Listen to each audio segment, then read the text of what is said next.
No matter how chic and successful the city of Capitola may appear, it's still second to the humbler town of Soquel. Why? The answer's in the past, back in the first decades of pioneer settlement. Divided by Soquel Creek, surrounded by orchards and rolling hills, the town of Soquel has a tenacious spirit and an independent temperament. Somewhat frayed in appearance, it's still a pretty little community with honest good looks and charm. Nothing overly cute or fabricated to attract undue attention. Soquel ranks above Capitola because that's where it is. Soquel residents instinctively understand that the resort community, even though an incorporated city, is nothing more than an extension of their own neighborhood. Soquel's view of Capitola is one of quiet toleration. The town of Soquel came first, taking its name from the language of the original inhabitants, the Indians who sustained themselves with the vast resources of both ocean and stream. Santa Cruz County contains a series of coastal streams, ravines, and gulches, so traveling was difficult in the days before roads and bridges. Both the Californios and the early Yankee pioneers relied on sea for transport. The landing at Soquel was a favored shipping point. Soon there were enough goods to overflow the docks, and everything from redwood logs to potatoes went through the intersection of Soquel on the way out to sea. Soquel grew where the products of local industry crossed the Santa Cruz-Watsonville Road. By 1852, it was big enough to claim status as the county's third largest township. Shortly thereafter, a successful effort connected a road from Soquel to the summit and the Santa Clara Valley. Regular stage route passengers became customers for the hotels, stores, saloons, blacksmith, and barber shops of Soquel. As a crossroads for major industry, Soquel moved into the 1860s with the confidence it would only know a brief moment in history. Each new building reflected the security of a permanent community. The best examples are two buildings that still serve as landmarks of endurance, both built by ship's carpenter S.A. Hall. The best known is the Soquel Congregational Church, dedicated in 1868 on land donated by pioneer Joshua Parrish. Across the creek, on the other side of town, is the home of John Dobbinbus, the founding father who gave land for schools and a cemetery. Soquel was a promising place to live. Farmers built their homes on sloping hills with ocean views, since no trees blocked their vision of the coast. In many ways, Soquel was legally and economically the most stable of county towns. Neighbors from Live Oak and Aptos depended on Soquel markets for supplies. Watsonville citizens, tired of the trip over hills and creeks to Santa Cruz, hinted that Soquel would make a better county seat. Santa Cruz disagreed, but Soquel thought it was a pretty good idea. Citizens began to think Soquel would actually be a good site for just about anything, including the state capital. In 1868, Ned Porter's store was the center of business life and the designated spot for mail delivery, so it was a logical place for town folks to discuss such a bold move as an invitation to the state legislature. There had been talk of moving the capital, and local folk knew this was a kinder habitat. So they issued $3,000 in stock to build a town hall next to the church, and then offered the legislature a room over Porter's store until more suitable offices could be furnished. As far as we know, the legislature never responded. The town hall, used for band practice, was eventually moved further down Main Street to serve as a Methodist church. Soquel's invitation did make an impression and was commemorated by Frederick Keene in the founding of his tiny coastside resort. No one except Keene himself could possibly have known that this would be the end of Soquel's power, sacrificed to bolster the commercial health of Camp Capitola.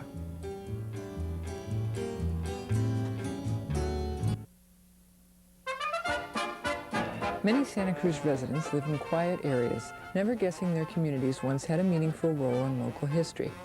In the northeast corner of the city, for instance, is a remnant of the Spanish estate of Vincent de la Viega.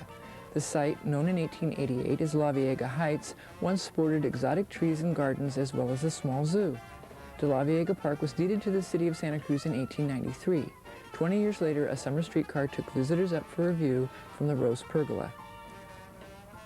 In 1916, Fred Swanton promoted the Furdale Film Company at De La Viega in an unsuccessful attempt to lure some of the Southern California film industry to Santa Cruz. The studio included dressing rooms, film processing lab, and an outdoor stage. Swanton, by the way, was also backer for film star Zazu Pitts, who once lived in the house standing today next door to the Nickelodeon Theater. She began her acting career at Santa Cruz High School and was already an established star when these photographs were taken. Back to De La Viega Park. Swanton made use of it one last time in the mid-1920s when he promoted an oil drilling scheme. Across town, Swanton had a hand in the Casa del Rey Golf and Country Club, established in 1912 just south of Henry Cowell Redwood State Park. The golf club folded in 1935. Pogo Nip Country Club survives today. Seabright generally defines the area from the railroad tracks to the bay and from the San Lorenzo River to the yacht harbor. It was developed after 1884 by F.M. Mott, who named the subdivision after his favorite resort on the Atlantic coast. By 1914, there were enough permanent residents for Seabright to have its own improvement society. Down at the beach, the cliff sculptures of the same period show men, women, and children in caps and feathered hats. After 1918, the name Seabright Beach was changed to Castle Beach. Conrad Scholl renovated the old Seabright bathhouse and gave it a distinctive look that lasted until the building was finally demolished in 1967. How many Capitolans recognize the site of the first artillery encampment on the California coast? The Santa Cruz Chamber of Commerce leased farmland from Frederick Keene's estate in 1920. The city then sublet a parcel to the National Guard and Coast Artillery for summer encampments to become known as Camp McQuaid. An airstrip was built in 1923. The camps continued until protests from local poultry ranchers forced a relocation southward. The airfield at Capitola then became home base for the Santa Cruz Glider Club.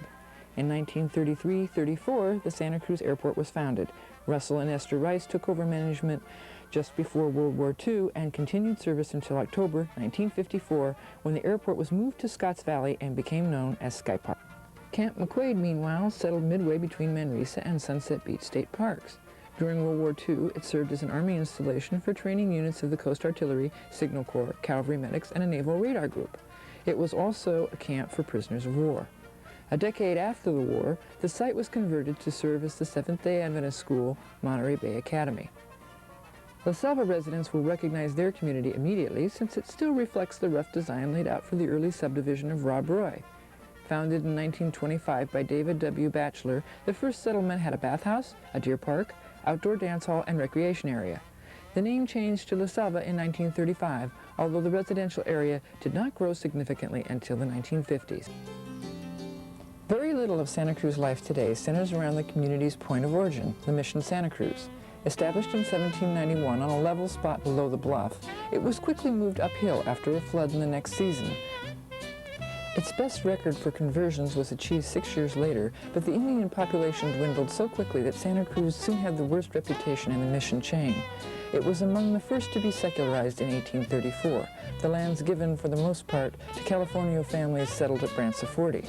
Only a small section was left to the native population, and this was available for purchase and settlement by American foreigners.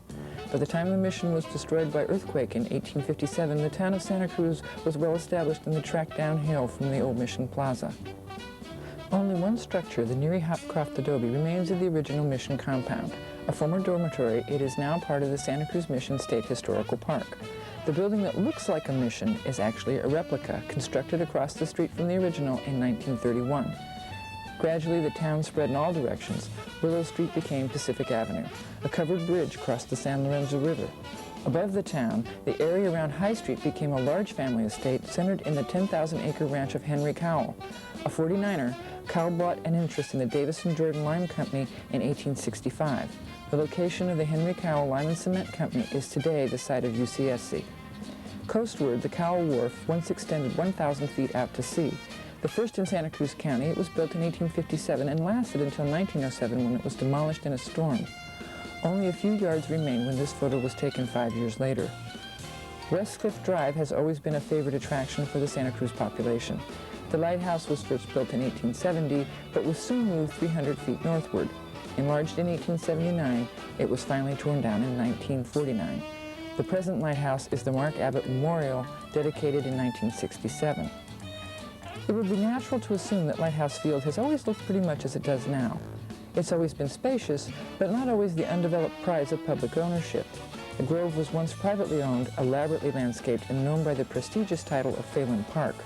James Duval Phelan Sr., a wealthy merchant and investor, bought the park as a summer home and left it to his son, James Jr. A mayor of San Francisco and eventually U.S. Senator, he preferred his own summer mansion of Villa Montalvo in Saratoga to the seaside estate in Santa Cruz. Ultimately, the ownership was transferred to the Catholic Church for use as a home and school. View to Low meant view of the water and was a tiny depot built in 1892 as a promotion for the Santa Cruz, Garfield Park, and Beach Trolley Line. The gazebo-like shelter stood near a casino near the junction of Cliff Drive and what is now Woodrow Avenue.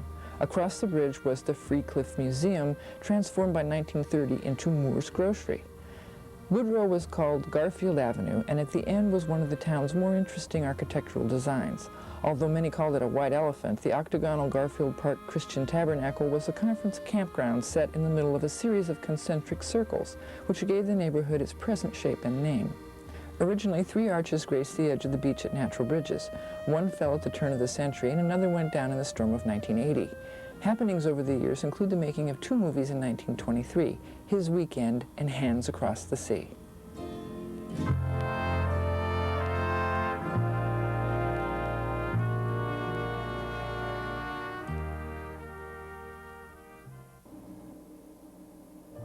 Claus Spreckels had a bittersweet relationship with Santa Cruz County. A German who migrated to America during the gold rush, he became the Baron of Sugar. He knew the secrets of sugar production in Europe and Hawaii and came here to entice local farmers to grow sugar beets for his mill. Arriving in 1872, Spreckels bought 2,400 acres of the original Aptos Rancho and then began to study the production capacity of his neighbors. One of his first acts as a county landowner was to negotiate with Frederick Keene for a right-of-way on the Santa Cruz to Watsonville narrow-gauge railroad. When the tracks reached Aptos in 1875, Spreckels celebrated with a reception at his new mansion just south of the depot in Aptos Village. The estate, located near the present Redwood Village, had a stable of prized horses, a racetrack and polo field, quarters for his superintendent, and a fenced private hunting preserve known as the Deer Park. It was only a summer estate, a place where Spreckels could talk business with influential guests such as the King of Hawaii, who made a one-time visit to Aptos. Claus was never really a participant in local life, although he did acknowledge the community. Through his gift, the Aptos School was rebuilt on an expanded lot in 1899. Closer to the ocean, however, Spreckels discouraged local traffic. His resort was intended for the summer tourists for the Bay Area, who arrived by train to enjoy the Spreckels Hotel, cabins, bathhouse, and private lagoon. Along with his friends, Spreckels surrounded himself with family. His brother, Peter, and a friend from Germany, Klaus Mangels, had married twin sisters. In addition, Spreckels himself had married Mangels' sister, Anna. All of them had residences in Aptos. The Mangels estate, completed in 1888, was an exact copy of the Spreckels mansion. It originally included a family dairy operation and had a view all the way to the ocean. Today it remains surrounded by trees on the road leading to the forest of Nisene Marks. In the late 1880s, Watsonville farmers agreed to grow beets for Spreckels Refinery. The town was then known as Sugar City until Spreckels decided to dismantle his Aptos resort and use the hotel buildings for his own company town of Spreckels, just south of Salinas. Only a few of the old buildings remained when the developers purchased the former Aptos estate. After Claus died in 1908, the mansion was owned by his heirs, who paid little attention when the structure burned in 1927. Monroe, Lyon, and Miller, real estate speculators, began to develop the old resort as the community of Rio Del Mar Golf and Country Club. The treeless hills became boulevards with Spanish-style homes. Trees grew around the edge of golf links. Airplanes made impromptu landings in open fields near the Rio Del Mar Hotel, a popular nightclub of the 1930s. It was closed during World War II and did not reopen again until 1957. It enjoyed a few seasons as the Aptos Beach Inn until it caught fire on St. Patrick's Day, March 17, 1963, and burned to the ground. A crowd of 300 persons escaped without injury, although a few firemen were hurt in the firefighting effort. Rio Del Mar became an upper-middle-class enclave of summer homes and tract houses. Then in 1969, a new advertising campaign marketed the development of Seascape. An ad in the September 19, 1969 issue of Time magazine said the Aptos Beach was a resurgence of the 30s celebrated hideaway. The mood is lazy, almost pagan, a place for everybody, celebrities, adventurers, golfers. Rio Del Mar was to become the mecca of America's opulent age. Homes were expensive, the ad said, ranging from $16,000 to $100,000.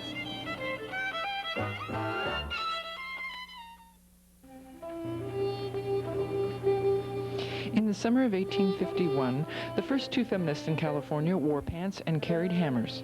Together they wrote the first chapters of activism for women's rights in the West, and it is no surprise that they came to live in Santa Cruz. Corresponding with Eastern friends, Georgiana Bruce and Eliza Farnham guessed that women might one day wear pants in this far western town. "For you see, we are amenable to no vulgar public opinion," said Georgiana, "and I say it with all due modesty. We are the people of the place, live more like civilized beings than anyone else, and if anything worthy does come to Santa Cruz, it comes to our house." Georgiana and Eliza had been introduced on the East Coast by Margaret Fuller and Horace Greeley. Bringing civilization to the coastal Santa Cruz was but a tiny part of their dedication to the cause of women's rights. Eliza and Georgiana worked together at the female state prison at Sing Sing, New York. Eliza was still a matron there when she received word in 1848 that her wandering husband, Thomas Farnham, had died in San Francisco. The gold rush had just begun, so Eliza thought it wise to bring some refined and educated women to help tame the crude settlements of the West. Her brideship plan proposed to civilize the country, but society thought she had some other ideas, so in the end Eliza sailed alone. There were riots on the docks when the brideship plan failed to appear. Eliza arrived in 1850. During the brief time this place was known as Branciforte County. She quickly set her hands to farming the land left by her husband, although the scholar had no knowledge or experience. Living in a slab house near the mission, she found the only hands for hire were those too sick or drunk to work the mines. Using her own resources, Eliza planted crops and began to build her own house, a feat unheard of for a woman. At the same time, the pioneer tried to blend in with the rough Santa Cruz community, but her criticisms of her neighbor won her few friends. There is little in the condition of California's society up to this date to engage the higher orders of female intelligence, and, among all earnest women of this class whom I have met, there is a universal feeling of being sadly out of place, she wrote. Eliza was a teacher, nurse, reformer, author, and abolitionist, and so was her friend Georgiana. Once these two were reunited in Santa Cruz, they worked together to enlighten the town. Eliza never succeeded and eventually left Santa Cruz. She was the speaker at the National Women's Rights Convention of 1859 and served as a nurse on the battlefields of the Civil War. In 1864, she became sick and died, leaving Georgiana to continue the activism in behalf of the cause for women's rights. Married to prominent Santa Cruz tanner Richard C. Kirby, Georgiana settled into what might have appeared to be an ordinary life as a housewife, mother, and school teacher. But in the 1870s, she had enough allies to begin the fight locally for the right to vote. An attempt to register for the vote was made in 1871. Georgiana arranged it so the court decision on the application coincided with a visit to Santa Cruz by national women's rights leaders Susan B. Anthony and Elizabeth Cady Stanton, who spoke to crowds in both Santa Cruz and Watsonville. The court denied the application. Santa Cruz County has always enjoyed a rich interest in the cause of women's rights. It is a particular honor for this place to have been chosen as the home for the state's first activist, and a privilege for local women to have such prominent steps to follow. Whenever Frederick Heen bought land, he left his mark, usually a railroad line. In Aptos, spur tracks in all directions went nicely with the entrepreneurs' lumber mills, orchards, apple sheds, and vinegar works, but tied loosely to the housing tract between the creeks of Aptos and Valencia. Before the narrow-gauge railroad, Aptos was a small settlement on the west side of the creek. The Castro family, original title holders for Aptos Rancho, made their home in the vicinity of the present Rancho Del Mar shopping center, and Aptos has its roots there. The Castros gave land for the first school, and early businesses settled nearby. Today, the oldest building is the structure occupied by Palmer Glass on Wharf Road, which once led to Castro's Landing, a shipping point for hides and lumber in the 1850s. Heen's enterprises included development of Aptos Village as a company town. Jose Arano moved his business across the creek and started the Anchor Hotel, which soon became the Bayview. The Arano family owned the hotel until the 1930s, when Fred Toney bought it for a low price and planned to use the lumber and the site for his hardware business. After World War II, he finally hired a local crew to jack up the hotel and move it next door. They said it couldn't be done, but Tony got what he wanted: a corner hardware store, a grocery, and a hotel with a fine restaurant, which continued business through the 1970s. A prominent family in Aptos history was the Leonards, who came to California by wagon train. James and his 6 sons and their families found land in Aptos and nearby on the San Andreas Rancho. Some of the sons established grocery stores in town, another ran the Live Oak House, and for a while Leonards made money black sand mining near the train stop at Leonards, just south of La Selva Beach. The children later told stories of grizzly bears and mountain lions they had seen in the early days near Aptos. They grew up and helped settle the community as school teachers and farmers and businessmen. The late Vincent T. Leonard, great-grandson of James, was a native who retired to Aptos and founded the Mid-County Historical Society in 1970. For many years, he wrote newspaper articles telling exactly what it was like growing up in Aptos.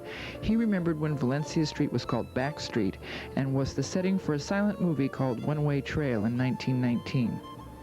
Another longtime resident of Aptos is Paul Johnson, championship winner of the statewide apple box building contest at the Watsonville Apple Annual in 1912.